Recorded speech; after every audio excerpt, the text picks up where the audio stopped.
ఆటవిక పాలనకు బలైంది. ఆనాటి వైసీపీ పాలనపై ప్రజలు సంఘటితంగా ఒకటై తమ ఓటుతో తిరుగుబాటు చేసి కూటమికి ఘనమైన చారిత్రాత్మక విజయాన్ని అందించారు అధ్యక్ష. నాటి కల్తీ నాయకుల కల్తీ పాలన నుండి బయటపడి నేడు కేవలం 20 నెలల్లోనే పునర్నిర్మాణం వైపు దృఢమైన అడుగులు వేస్తూ విధ్వంసం నుంచి వికాసం వైపు వేగంగా ముందుకు సాగుతుంది అధ్యక్ష. గత వైసీపీ పాలన వల్ల రాష్ట్రం ఎదుర్కొన్న ఆర్థిక సవాళ్లు, పరిపాలనా సమస్యలు, అభివృద్ధిలో ఉన్న వెనకబాటు ఇవన్నీ దృష్టిలో పెట్టుకుని ఈ 20 నెలల్లో ప్రభుత్వం స్థిరత్వం తీసుకురావడంపై దృష్టి సారించింది అధ్యక్ష. రాజధాని అభివృద్ధి, మౌలిక వసతులు, పెట్టుబడుల ఆకర్షణ, ఉపాధి అవకాశాల సృష్టి వంటి అంశాల్లో స్పష్టమైన పురోభివృద్ధి కనిపిస్తుంది అధ్యక్ష. ఒకప్పుడు అనిశ్చిత వాతావరణంలో ఉన్న రాష్ట్రం నేడు ఆత్మవిశ్వాసంతో ముందుకు సాగుతుంది అధ్యక్ష. స్వర్ణాంధ్రప్రదేశ్ లక్ష్యంగా రైతులకు భరోసా, యువతకి ఉపాధి ఉద్యోగ అవకాశాలు, మహిళా సాధికారిత, పేదలకు సంక్షేమం అనే దిశగా ప్రభుత్వం తన అడుగులు వేస్తుంది అధ్యక్ష. విద్య, వైద్యం, రహదారులు, డిజిటల్ పాలన, పరిశ్రమల అభివృద్ధి రంగాల్లో గణనీయమైన మార్పులు మొదలయ్యాయని గౌరవ గవర్నర్ గారి ప్రసంగం స్పష్టం చేసింది అధ్యక్ష. ముఖ్యంగా పెట్టుబడుల రాకతో ఉపాధి అవకాశాలు పెరుగుతున్నాయి అధ్యక్ష. ప్రజల జీవితాల్లో నిజమైన మార్పు తీసుకురావడమే ఈ ప్రభుత్వ ప్రధాన లక్ష్యం స్పష్టంగా కనిపిస్తుంది అధ్యక్ష. ఈ ప్రభుత్వం మాటల ప్రభుత్వం కాదు, పనిచేసి చూపించే ప్రభుత్వం అని నిరూపితమైంది అధ్యక్ష. సామాజిక న్యాయం, సమతుల్య అభివృద్ధి, పారదర్శక పాలన, ఈ 3 స్తంభాల ప్రభుత్వం తన పాలన కొనసాగిస్తుందన్న నమ్మకం ప్రజల్లో బలపడుతుంది అధ్యక్ష. రాబోయే రోజుల్లో రాష్ట్రాన్ని దేశంలోని అగ్రగామిగా నిలిపేలా అభివృద్ధి, సంక్షేమం రెండింటినీ సమన్వయం చేస్తూ ప్రభుత్వం ముందుకు సాగుతున్న ఆశాభావాన్ని ఈ గౌరవ సభ వ్యక్తం చేస్తుంది అధ్యక్ష. అదేవిధంగా ఏదైతే ప్రజల సాక్షిగా, పల్లెల సాక్షిగా, పట్టణాల సాక్షిగా ఆనాడు ఎన్నికల హామీగా ఉన్న సూపర్ 6ని అమలుపరుస్తూ స్పష్టమైన లక్ష్యాలతో ముందుకు సాగుతుంది అధ్యక్ష. అటు సంక్షేమం, ఇటు అభివృద్ధితో పాటు సంస్కరణతో కూడిన పారదర్శక పాలన అందిస్తుంది ప్రజలకి. అదేవిధంగా వృద్ధులకు, వికలాంగులకు, ఒంటరి మహిళలకు కుటుంబాలు వారికి భారం కాకుండా ఉండకూడదనే ఉద్దేశంతో, ఒక సామాజిక దృక్పథంతో వారి జీవనం గౌరవంగా ఉండాలి, స్వాభిమానంతో సాగాలనేది ఒక మంచి లక్ష్యంతో గౌరవ ముఖ్యమంత్రి గారు శ్రీ నారా చంద్రబాబు నాయుడు గారు ఇచ్చిన మాటకు కట్టుబడి ప్రతి నెల 4,000, 6,000, 10,000, 15,000 రూపాయల పెన్షన్ అందిస్తూ ఈ రాష్ట్రంలో 63.12 లక్షల మందికి పింఛను మన ప్రభుత్వం కల్పిస్తూ ఆర్థిక భరోసాని కల్పిస్తుంది అధ్యక్ష. వారి ముఖాల్లో చిరునవ్వు చూడాలనే సంకల్పంతో తీసుకున్న ఈ నిర్ణయం మానవత్వంతో కూడిన పాలనకు నిదర్శనం అధ్యక్ష. అంతేకాక గౌరవ ముఖ్యమంత్రి గారు స్వయంగా ప్రతి నెల ఈ పింఛన్ల పంపిణీ కార్యక్రమంలో పాల్గొంటూ ఇది మనందరికీ సామాజిక బాధ్యతను మరింత గుర్తు చేసేలాగా ఈ యొక్క పాలన సాగుతుంది అధ్యక్ష. సమాజానికి పట్టెడన్నం పెట్టే రైతు సుఖ సంతోషాలతో జీవించాలనే ధ్యేయంతో, అన్నదాత సుఖీభవ అనే నినాదంతో, వ్యవసాయం లాభసాటిగా ఉండాలనే సంకల్పంతో మన కూటమి ప్రభుత్వం ముందుకు సాగుతుంది అధ్యక్ష. రైతు సంక్షేమం, అభివృద్ధి ప్రధాన లక్ష్యాలుగా తీసుకుని కొన్ని సంక్లిష్ట సంక్షోభ పరిస్థితుల్లో ప్రభుత్వం ముందుకొచ్చి రైతులు పంట నష్టపోకుండా వాళ్ళకి ఆర్థిక సాయాన్ని అందించి విత్తనం నుంచి విక్రయం దాకా ప్రతి దశలోనూ రైతుకు అండగా నిలబడుతూ ఇది రైతు ప్రభుత్వంగా నిరూపించుకుంది అధ్యక్ష.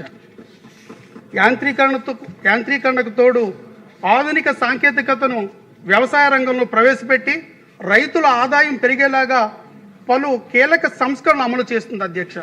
ఎడారులను సైతం తలపించే భూముల్ని సస్యశ్యామలంగా మార్చి, ఉద్యాల వనాలుగా మార్చి వాటిని రూపాంతరం చేసి వ్యవసాయాన్ని లాభసాటిగా నిలబెడుతుంది అధ్యక్ష. గత వైసీపీ పాలకుల వైఫల్యాల కారణంగా ధాన్యం రైతులు అనేక తీవ్ర మానసిక క్షోభకు గురయ్యారు అధ్యక్ష.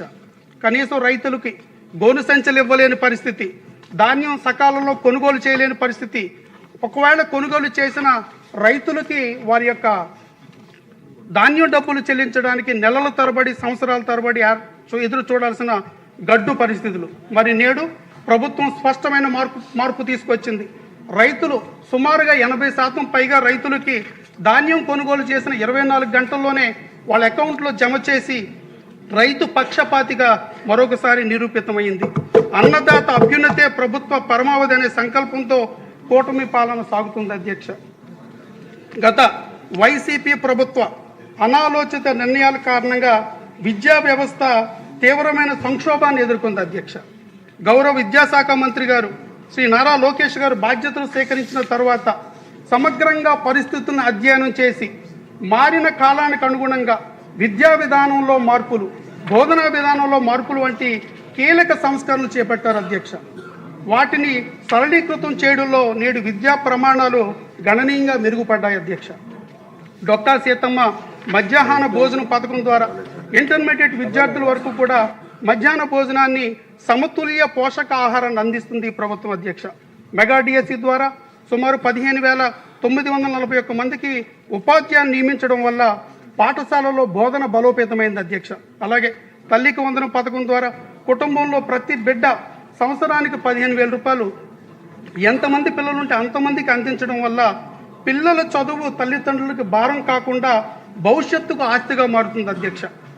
వ్యక్తిత్వ నిర్మాణం అమ్మఒడిలో ఆరంభమైతే సమాజ నిర్మాణం ప్రభుత్వ బడిలో సాకారం అవుతుందన్న దృక్పథంతో శ్రీ నారా లోకేష్ గారు చేపట్టిన విద్యా సంస్కరణల ఫలితంగా రేపటి నూతన సమర్థవంతమైన తరాన్ని మనం చూడబోతున్నాం అధ్యక్ష. అదేవిధంగా గత ప్రభుత్వ పాలకుల వ్యవస్థల విధ్వంసం వల్ల మన రాష్ట్రం నుంచి తరలిపోయిన కంపెనీలు అనేకం. ఈ 20 నెలల్లో గౌరవ ముఖ్యమంత్రి గారు, గౌరవ విద్యాశాఖ మంత్రి గారు నారా లోకేష్ గారు కృషి ఫలితం, వారి యొక్క కఠోర శ్రమ, దూరదృష్టి, పారదర్శక పాలన ఫలితంగా మళ్ళీ పరిశ్రమలు ఆంధ్రప్రదేశ్ వైపు చూస్తున్నాయి అధ్యక్ష.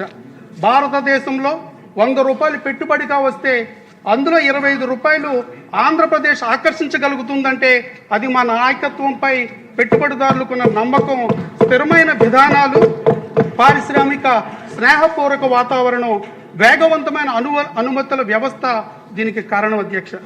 మన రాష్ట్రం పెట్టుబడుల కేంద్రంగా, యువతకు ఉపాధి ఉద్యోగ అవకాశాల నిలయంగా, దేశానికే మార్గదర్శకంగా నిలిచే దిశలో బలంగా ముందుకు సాగుతుంది అధ్యక్ష.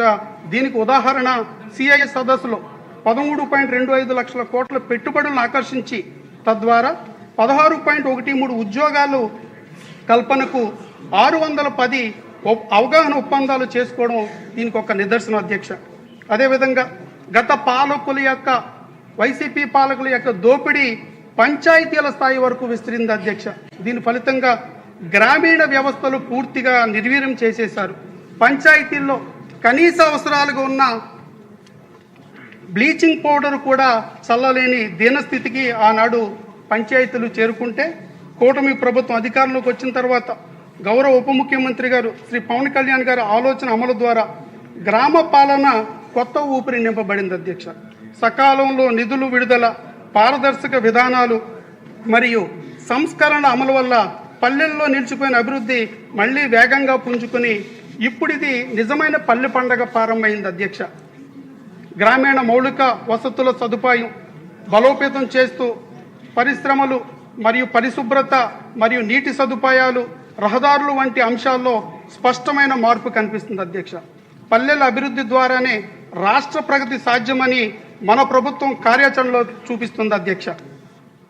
ఆనాటి వైసీపీ పాలనలో వ్యవస్థలపై ప్రజలు విశ్వాసాన్ని నెమ్మదిగా కోల్పోవడం జరిగింది అధ్యక్ష. ముఖ్యంగా ఆనాటి వైసీపీ పాలన వల్ల మరీ ముఖ్యంగా మహిళలు, వారి యొక్క మాన ప్రాణాలకు రక్షణ లేదనే భావన ఆ రోజున బలంగా ఉంది అధ్యక్ష. మహిళల భద్రతపై తీవ్ర ఆందోళన వ్యక్తమవుతూ వారు స్వేచ్ఛగా బయటకు రావాలన్నా కానీ భయపడే పరిస్థితులు ఆనాడు ఉన్నాయి అధ్యక్ష. 2021 ఆగస్టు 15 స్వతంత్ర దినోత్సవం రోజున పట్టపగలు నడి రోడ్డు మీద గుంటూరులో రమ్య అనే యువతి అత్యంత కిరాతకంగా హత్యకు గురైన ఘటన యావత్ ఆంధ్రప్రదేశ్ను ఆ రోజు కలిసివేసింది అధ్యక్ష.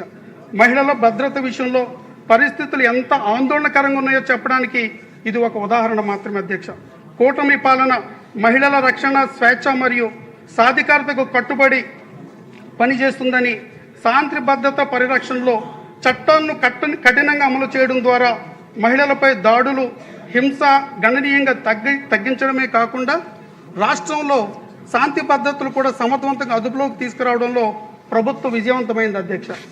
సగటు మహిళ ఆర్థిక ఇబ్బందుల వల్ల ఎదుర్కొంటున్న మానసిక ఒత్తిడిని తగ్గించడమే కాకుండా మహిళా సాధికారత లక్ష్యంగా ఈ ప్రభుత్వం పలు సంక్షేమ కార్యక్రమాలు అమలు చేస్తుంది అధ్యక్ష.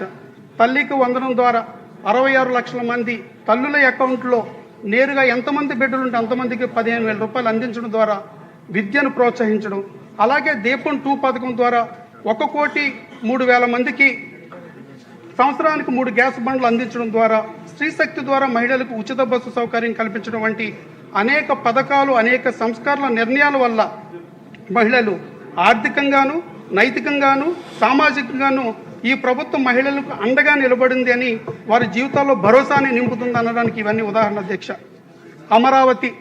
అమరావతి నిర్మాణం కేవలం ఒక రాజధాని నగరం మాత్రమే కాదు అధ్యక్ష, ఇది 5 కోట్ల ఆంధ్రప్రదేశ్ ప్రజల భవిష్యత్తు. గౌరవ ముఖ్యమంత్రి వర్యులు శ్రీ నారా చంద్రబాబు నాయుడు గారు దూరదృష్టితో అమరావతిని ప్రపంచ స్థాయి మౌలిక వసతులు, ఆధునిక సాంకేతికత, పచ్చదనం మరియు సుస్థిర అభివృద్ధితో కూడిన విశ్వనగరంగా తీర్చిదిద్దాలనే లక్ష్యంతో ముందుకు సాగుతున్నారు అధ్యక్ష. గౌరవ ప్రధానమంత్రి గారు శ్రీ నరేంద్ర మోడీ గారి సహకారం మరియు కేంద్ర ప్రభుత్వ మద్దతుతో అమరావతి అభివృద్ధి మరింత వేగంగా అందుకుంది. పరిపాలన, పెట్టుబడులు అమరావతి దేశానికి మార్గదర్శకంగా నిలవాలనే దిశగా అభివృద్ధి పనులు కొనసాగుతున్నాయి అధ్యక్ష. అమరావతి నిర్మాణం రాష్ట్ర ఆత్మ గౌరవానికి ప్రతీకగా, భవిష్యత్తు తరాల ఆశయాలకు కేంద్ర బిందువుగా రూపుదిద్దుకుంటుంది అధ్యక్ష.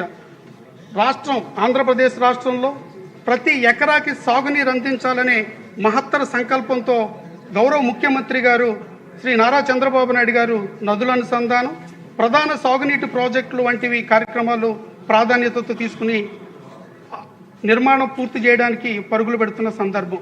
ఈ దిశగా చేపట్టిన ప్రాజెక్టుల్లో పోలవరం అత్యంత కీలకమైనది అధ్యక్ష. రాష్ట్రానికి జీవనాడిగా భావిస్తున్న పోలవరం ప్రాజెక్టుని 2027 జూన్ నాటికల్లా పూర్తి చేసి జాతికి అంకితం చేయాలనే సంకల్పంతో కూటమి ప్రభుత్వం వేగంగా ముందుకెళ్తుంది అధ్యక్ష. ఈ ప్రాజెక్టు పూర్తయితే లక్షల ఎకరాలకు సాగునీరు అందించడంతో పాటు త్రాగునీరు, విద్యుత్తుత్పత్తి, అదేవిధంగా వరద నియంత్రణ మరియు భూగర్భ జలాల పెరుగుదల వంటి అనేక ప్రయోజనాలు ఈ రాష్ట్రానికి లభిస్తాయి అధ్యక్ష. రైతు సంక్షేమం, గ్రామీణ అభివృద్ధి మరియు రాష్ట్ర ఆర్థిక పురోగతికి ఇది బలమైన పునాది కానుంది అధ్యక్ష. అదేవిధంగా ఈ రాష్ట్రంలో సమర్థవంతమైన మానవ వనరులు ఉన్నాయి అధ్యక్ష. ఈ రాష్ట్రంలో సమృద్ధిగా సహజ వనరులు ఉన్నాయి అధ్యక్ష.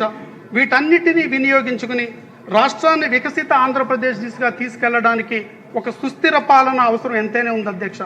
20 నెలల పాలన పూర్తి చేసుకున్న తరుణంలో, మరొక 40 నెలల పాలన ఇవ్వనున్న తరుణంలో అభివృద్ధి, సంక్షేమం, పారదర్శక పాలనతో పాటు ప్రజల్లో ఒక చైతన్యం తీసుకొచ్చి సుస్థిర పాలన యొక్క ఆవశ్యకత ఏంటి, సుస్థిర పాలన వస్తే ఒక రాష్ట్రాన్ని ఏ రకంగా అన్ని రంగాల్లో ముందుకు తీసుకెళ్తామనే ఉద్దేశాన్ని ప్రజలకు తెలియపరుస్తూ ప్రజల్లో చైతన్యం తీసుకురావాల్సిన ఆవశ్యకత ఎంత ఉంటుంది అధ్యక్ష.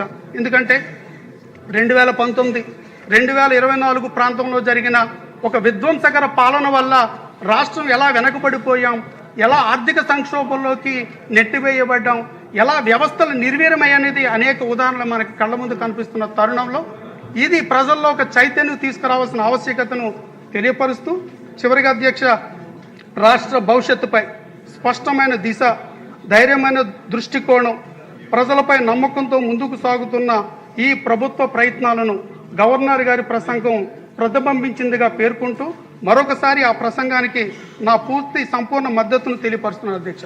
ధన్యవాదాలు అధ్యక్ష.